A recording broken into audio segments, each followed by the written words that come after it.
Bismillahirrahmanirrahim.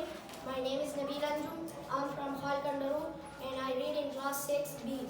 Today my topic is Uncle Pojar hangs a picture.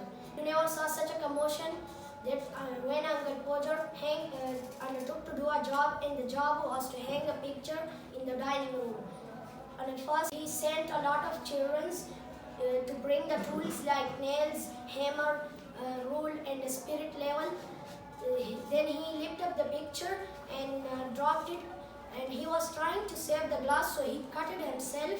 Then he picked up the nails and dropped the nails. Then all of them rolled for it.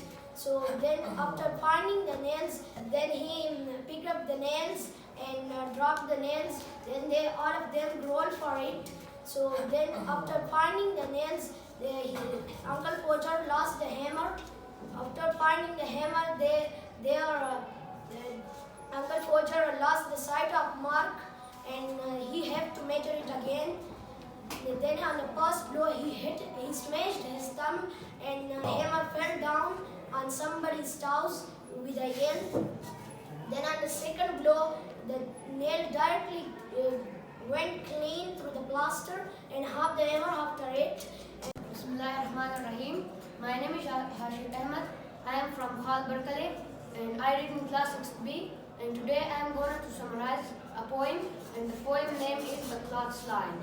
Today we will say that a poet says about the cloths that the cloths were dancing in a row, and they were fluttering creatures as white as snow, and they were like rescue horses who caper and prance, and one I saw dancing excitedly, who was struggling to free herself, and then she left the pegs and the cloth's line behind her, and she flew like a bird, and no one can find her.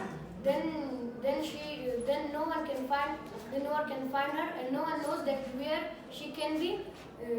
She was hid in a ditch or drowned in a sea. But I know she will never be my handkerchief again, and she will never come back to my pocket again. So that was the summarization of the poem, The Cloth's Line.